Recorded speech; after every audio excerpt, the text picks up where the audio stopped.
서울과 수도권의 생활 밀착형 오늘의 이슈를 알아보는 뉴스 따라잡기 시간입니다. 수도권에서 일어나는 각종 뉴스들을 심층적으로 정리해 보도록 하겠습니다.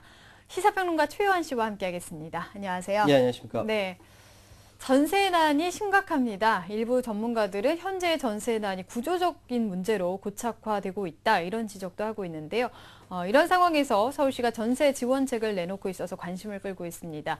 오늘 뉴스 따라잡기 시간에서 서울시가 내놓은 전세 지원책을 중심으로 알아보도록 하겠습니다. 우선 현재 전세난이 어느 정도인지 정리를 좀 해보죠. 예, 얼마 전 취득세율 관련돼서 말씀드릴 때 제가 기억이 나요. 그러니까 가을부터는 전세난이 더욱 심각해질 것이다 라는 말씀 기억이 나는데요. 네. 하여튼 요즘 전세 대란입니다. 예, 특히 저금리 시대의 기존 전세를 월세로 돌리는 이 집주인들이 많아져서 전세집 구하기가 진짜 하늘의 별따기고요. 신혼부부 수요가 많은 서울의 공덕동, 학군 수요가 많은 잠실이나 목동, 반포. 전세 물건 하나도 없이 대기자가 줄줄이 줄을 서 있는 그런 상황이라고 합니다. 네. 이렇게 전세값이 오르다 보니까 웬만한 아파트의 매매가 대비 전세가 60% 비율을 넘은 지 한참 오래됐고요. 즉, 그러니까 전세금이 매매가의 60%가 넘으면 차라리 집을 사고 말지. 그래서 집을 산단 말이죠. 그 60%의 법칙도 이미 깨진 지 오래라는 것입니다. 네. 그러니까 은행금리가 떨어지면 수익이 안 나는 전세보다 월 따박따박 받아볼 수 있는 월세가 들어올 때까지 차라리 빈집으로 놀리는 게 낫겠다. 이런 생각을 하고 있는 것이죠. 전세 물품은 품긴 반면 월세가 막 쏟아지는 바람에 오히려 월세값이 하락세를 보이고 있는 상황이라고 하고요. 네. 여기 부동산 가격이 떨어지면서 이 돈이 있어도 전세로 살겠다. 이런 수요는 많고 입주 물량 2000년 이후로 최저치로 전망돼서 추가적인 전세 공급도 또 어려운 상황입니다. 전문가들은 이 다주택자 양도세 중과 폐지 같은 이 유동자금이 주택 매입을 할 수 있는 정책을 내놓지 않으면 전세난이나 전세 가격 상승세는 하반기에도 지속될 수밖에 없다라고 전망하고 있는 상황입니다. 네, 이대로 가면 더 심각한 수준이 될 예. 수밖에 없는 상황인데 지금 집을 안 사겠다는 분위기도 크고 또 전세 대신 월세가 급증한다고 또 얘기를 해주셨는데 홀수의 이유도 있다고 합니다. 이건 어떤 얘기인가요? 처음 들으시나요? 이게 주택 임대차 보호법에 따르면요, 전세계 2년마다 한 번씩 갱신되잖아요. 네. 그러니까 집주인들이 2년마다 한 번씩 전세금을 한꺼번에 올리면서 2년마다 큰 폭으로 오른다는 것입니다. 2008년 리먼 브로더스 사태 파산으로 인한 금융위기가 주택 경기가 가라앉으면서 전세금 상승이 조금 주춤했었는데 2009년에 큰 폭으로 오르면서 이 홀수의 상승률이 높아지는 것입니다. 그러니까 네. KB국민은행에 따르면 서울 아파트 연간 전세금 상승률이 짝수해였던 2008년 마이너스 1.75%, 2010년에는 7.38%, 2012년 작년에는 2.12%에 불과했는데요. 네. 홀수해인 2009년에는요 8.1%, 2011년에는 13.42%, 짝수해보다 훨씬 상대적으로 높죠. 네. 홀수해인 올해 2013년에도 1월부터 7월까지 상승률이 이미 2.86%, 그래서 작년 2012년에 상승률을 뛰어넘고 있습니다. 네. 하지만 그런데 이런 문제가 있는데 문제는 홀수의 효과도 앞으로는 사라질 것이고 전세금은 계속 오를 것이다. 뭐 이렇게 바라보는 전문가들도 있습니다. 네, 서민들 입장에서 이런 얘기 들으면 참 가슴이 답답해집니다. 그래서 이 정책적으로 좀 도움이 될 만한 이야기에 귀가 쫑긋해지기 마련인데 서울시에서 제공하는 각종 전세 지원책 눈길이 좀 쏠리고 있다고요? 예, 많은 사람들이 이제 거의 정책적으로 배려에 대해서 신경을 쓰고 있습니다. 현재 서울시는 장기 전세주택, 시프트라고 많이 들어보셨죠? 그리고 장기 안심주택, 전세 임대 등 다양한 전세주택 공급을 하고 있는데요. 하나하나 찾아보죠. 장기 전세주택은요, 소득이 전년도 도시근로자, 가구당 월 평균 소득이 70% 이하인 무주택 가구, 우선 공급하고 있고요. 네. 전용 면적 60에서 85제곱미터, 주변 시세 80% 수준에서 최장 20년간 거주할 수 있는 주택입니다. 네. 서울시가 SH공사를 통해서 직접 건설하거나 민간 주택을 사들여서 공급하고 현재 22,115가구 공급됐고 하반기에는 3,565가구가 마련될 예정이고요. 이 계약은 세입자하고 SH공사 간에 계약을 한다고 합니다. 다음은요. 작년부터 새롭게 이 마련된 장기 안심주택이라는 게 있는데 한번 살펴보시죠. 네. 장기 안심주택은 무주택 시민의 주거 불안 해소를 위해 서울시가 전세보증금 일부를 무이자로 지원하는 제도입니다. 세입자가 원하는 주택을 물색해서 서울시나 SH공사에 통보를 하면요. 이 SH공사가 이를 전세 계약해서 세입자에게 70% 수준의 가격으로 공급을 하는 겁니다. 소득 70% 이하 가구를 대상으로 시프트 마찬가지로 전용 면적 60에서 85제곱미터이고요. 보증금 1억 5천만 원에 30%, 4,500만 원 무이자 이제 지원을 해주고 네. 기간 최장 6년입니다. 방식은 소유자와 세입자 SH공사가 공동 계약하는 형태고요. 작년 총 1,350가구 지원했습니다. 조금 부족하네요. 이런 것들 많아졌으면 좋겠는데요. 더 늘어났으면 좋겠습니다. 예, 마지막으로 전세임대 말씀드리겠습니다. 전세임대는 소득 50% 이하 가구 중 기초생활수급자와 한부모 가정 등 취약계층에게 민간 전세주택을 최대 10년간 안정적으로 공급하기 위해서 마련됐고요. 한국토지주택공사나 SH공사가 집 소유자와 먼저 임대차 계약 맺은 후에 한국토지공사 주택공사 SH가 다시 싼 값에 세입자에게 재임대하는 형태입니다. 아까 말씀드렸던 장기 안심주택이랑 조금 차이가 있어요. 네. 보증금 1억 4천만 원 이하 주택에 대해서는 7천만 원까지 낮은 금리로 대출을 해준다고 합니다. 네. 서울시가 작년부터 또 전월세 보증금 지원센터를 열어서 지금 호응이 또 크다고 하는데 여기는 어떤 곳인가요? 예, 이게 작년 8월에 문을 열었어요. 그러니까 서울시 전월세 보증금 지원센터를 열어서 이제 운영하는데 호응이 큽니다. 네. 예, 일단 집주인과 임대차 갈등이 있습니다. 예, 그리고 거기에 대한 상담이나 분쟁 조정, 융자 알선, 법적 구제 방안 지원 등을 주임무로 하고 있습니다. 네. 처음 문을 열었을 때 보증금 2억 5천만 원 이하, 연소득 부부 합산 5천만 원 이하로 지원 대상을 상대적으로 한정했는데 현재는 호응이 많다 보니까 보증금 3억 원 미만의 부부 합산 연소득 7천만 원 이내로 대상자를 좀 확대했고요. 또 전세 계약이 아직 끝나지 않았을 때 SH공사가 공급하는 임대주택에 당첨된 세입자들도 지원을 해주고 있습니다. 네, 여러 가지 정책들이 있고요. 서울시의 또 이런 전세 정책에 대해서 학계에서는 상당한 호평을 한다고 하는데요. 예. 정부의 정책이 서울시의 정책을 벤치마킹하라 이런 조언까지 하고 있다고 합니다.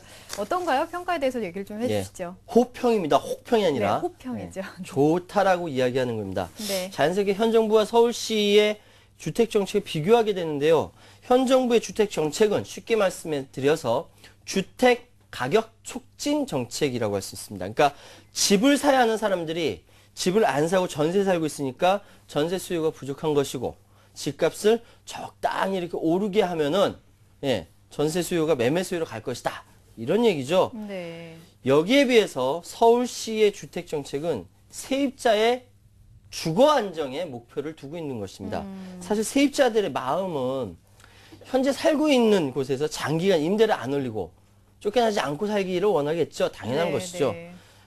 그에 맞는 해결책으로 장기 안심주택을 비롯해서 다양한 임대주택 유형을 제시하고 있는 것이죠. 네, 저희 뉴스타라 잡기에서 여러 번 그 행복주택에 대해서도 얘기를 한 적이 있었는데요. 일각에서는 돈이 많이 드는 행복주택 사업과 이 장기 안심주택 사업을 좀 비교하기도 하는데 실제로는 어떨까요? 예, 이게 그 행복주택은요, 총 33조 4천억 원. 엄청 많이 듭니다. 예, 이렇게 돈이 많이 드는 이유는요, 당연합니다. 없는 주택을 새로 짓는 사업이기 때문에 그렇습니다. 장기 안심주택은 있는 주택을 활용하는 사업이고요. 당연히 비용면의 차이가 날 수밖에 없죠. 더나 현재 행복주택 예정지 주민들 반대 거세다 많이 말씀드렸고요. 네네. 지금 상황으로 총 목표가 20만 호인데 1만 원도 채우기 어려운 상황이라고 합니다. 결국 새로 짓기보다는 기존 주택을 활용하는 방향으로 바뀌지 않을까? 전문가들은 이렇게들 조심스럽게 예측을 하고 있습니다. 사실 1989년도 오래됐는데 노태우 정부가 이 영구 임대주택 사업을 시작하면서 역대 모든 정부가 경쟁이 나듯 공공임대주택 사업을 벌여왔습니다. 그러다 보니까 이 정책 자체가 마치 정치적 구호가 돼버린 측면이 있습니다. 문제는 그런 정치적 차원이 아니라 실질적인 주거 안정으로 기능해야 되는데 말이죠. 네.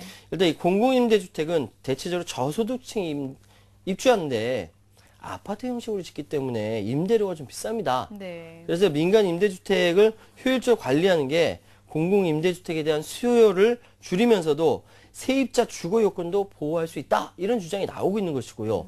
그런 차원에서 서울시의 장기 안심주택이 이 기존 주택을 활용하면서도 공공성을 살리는 이른바 공공임대주택의 형식을 띠고 있는 것입니다. 물론 이 중은 공공임대주택이 이 주거난을 모두 다 해결할 수 있는 것은 아니지만 주택가격 촉진이라는 목표를 버리고 이 서울시의 장기안심주택이나 공공기숙사, 뭐 협동조합주택, 아까 협동조합도 나왔지만 네네. 다양한 형태의 주택 정책을 이렇게 주거 안정으로 바꿔서 정부도 벤치마킹 할 것을 전문가들이 바로 권유하고 있는 것이죠. 네. 중요한 거는 그 실거주자, 그러니까 세입자들이 얼마나 마음을 놓고 안정적인 삶을 꾸리느냐 그런 문제일 텐데, 그런 정책들이 더 확대가 됐으면 좋겠습니다. 다음 소식 알아보겠습니다. 내년 2014년 서울시 예산에 대해서 지금 말이 많습니다. 앞에 리포팅에서도 봤는데요. 선거를 앞두고 복지 예산이 증가했다는 것에 대해서 선심성이다. 이런 비판이 많습니다. 지금 상황부터 좀 정리를 해주시죠. 이게 서울시 시의회에 따르면요. 서울시가 내년 예산에서 복지비와 선거비는 추가하고 도시안전, 문화관광 디자인본부 등 내부의 대다수 부서 예산은 삭감하는 내용의 2014년 세출 예산 한도액 잠정 기준을 작성했다라는 보도가 어제 막 쏟아져 나왔습니다. 네. 서울시가 내년도 복지와 선거 예산을 늘리고 도시 안전 등 다른 사업 예산을 삭감한 것은 내년 6월 지방선거를 놓고 시민 체감도 높은 사업은 치중해서 이제 표심을 잡으려는 거 아니냐라는 목소리죠. 이런 보도가 많이 나왔다는 것입니다. 사실 잠정 기준이 이게 확정된 예산이 아니거든요. 네네. 각 실과 국에 전달되기 때문에 내년도 예산 작성에 한도액으로 작용하고 또 이에 따라서 정치적 시시비비거리가 늘어날 것 같다 이런 생각이 드네요. 네. 네, 구체적인 예산 상황은 어떤지 좀 궁금합니다. 네. 실제로 복지와 선거 비용만 증가를 하고 다른 부분은 진짜 다 좀 깎인 건가요? 아까도 나왔지만 안전 부분은 2012년에 비해서 2013년에 1,000억 원 더 올려놓은 상태고 그거 올해 그대로 유지한다는 것입니다. 네. 그러니까 깎인 게 아니죠. 보는 관점에 따라서 좀 다를 수 있다는 생각이 듭니다. 일단 기준에 따르면 내년도 총 잠정예산 예산 16조 1,873억 8,300만 원. 예. 올해 예산이 15조 6,116억 원보다 5,757억 8,300만 원이 늘어난 네네. 수치인데요. 구체적으로 예산을 늘려 잡은 부서가 여성가족정책실, 복지건강실 등 이 복지 분야, 기획조정실, 행정국 등이고요. 반면 도시안전실, 문화관광디자인본부, 경제진흥실, 푸른도시국, 주택정책실, 한강사업본부 등 대부분의 부서는 현재 상황으로 수백억 원 예산을 줄여야 하는 상황이라고 합니다. 네. 그러니까 늘어난 만큼 다른 곳에서는 또 줄여야 하는 것이겠죠. 예. 이게 확정된 건 아니지만 지금 얘기를 쭉 살펴봤을 때 어느 정도 좀 오해를 할 만은 하겠다 이런 생각도 드는데 지금 어떻게 보시나요? 지금 말이 많습니다. 이런 상황에서 서울시가 사실 조목조목 반박을 했어요. 근데 이게 언론 보도에 나가지 않고 비판만 나오더라고요. 제가 캐치했습니다. 일단 기준안에 대한 이야기입니다. 사업 예산 요구 한도액을 기준안으로 제시한다는 것은 일단 각 부처별로 과다한 예산을 요구하게 되는 부작용을 막고 재원을 효율적으로 활용하기 위해서 하는 그 예산 편성 과정 중에 하나다. 네. 이렇게 봐야 한다는 것이죠. 물론 이 기준안으로 내년 예산을 일정 정도 가늠을 할 수는 있습니다만 이때 편성된 금액이 예산부서의 사전심사나 사업부서의 그 의견 조정의 과정을 거쳐 확정되는 것이고 또 나중에 이제 확정한 것이 그대로 되는 것이 아니라 또 시의회에 제출해서 심의 의결을 또한 거쳐야 되는 것이죠. 네. 거기서 깎이면 할 말 없는 것입니다. 시의원들이 깎는 것이니까요. 여기서 비로소 결정이 나는 것입니다. 네. 다음으로 중요한 건 실질적인 예산 편성이 어떻게 되느냐 하는 부분인데 현재 내년 예산 부분이 문제가 되는 것은 복지 부분의 증가가 선거를 앞둔 선심성이냐 하는 것입니다. 서울시는 이에 대해서 사업비의 예산 한도액이 늘어난 것은 법정 의무 경비가 증가한 것이기 때문이다라는 답변이 내렸습니다. 자, 법정 의무 경비. 이거 나라에서 진행하는 복지 부분에 있어서 돈이 많이 들어가는 걸 서울시가 같이 떠안고 간다는 것이죠. 네. 서울시가 내가 표 많이 얻을래 하고 한다는 거 아닙니다. 법정 의무 경비가 가장 우선하여 편성되도록 이게 법적으로 규정되어 있기 때문에 이 부분은 서울시로서도 어쩔 수 없는 부분이다. 네. 이렇게 이렇게 표명했습니다. 정리하자면 이번 계획안 발표는요, 확정된 사안에 대한 발표가 아니라 각 부처 가이드라인을 정해주는 방향 제시 성격이 짙고요. 언제부터 언론들이 이렇게 친절하게 이것까지 다 파헤쳐서 보도했는지 모르겠습니다. 내년 예산은 부서 간의 의견 조정과 전문가 자문을 거쳐서 11월 1일 최종 예산안을 마련해서 시의회에 제출을 합니다. 그리고 이에 따라 서울시의회에서 증감을 결정한다. 이것이 팩트이고 현재 복지 부분이 증가한 것은 법정 의무 경비가 증가한 것이다 라고 이해하시면 될 거고요. 이에 따른 정치적 논란은 이렇게 진행되는 상황에서 차츰차츰 시시비비가 가려질 것으로 예상이 됩니다. 네, 확정은 아니기 때문에 조금 더 지켜봐야 될 것 같습니다. 예. 네, 지금까지 뉴스 따라잡기 최호한 씨와 함께했습니다. 감사합니다. 네, 감사합니다.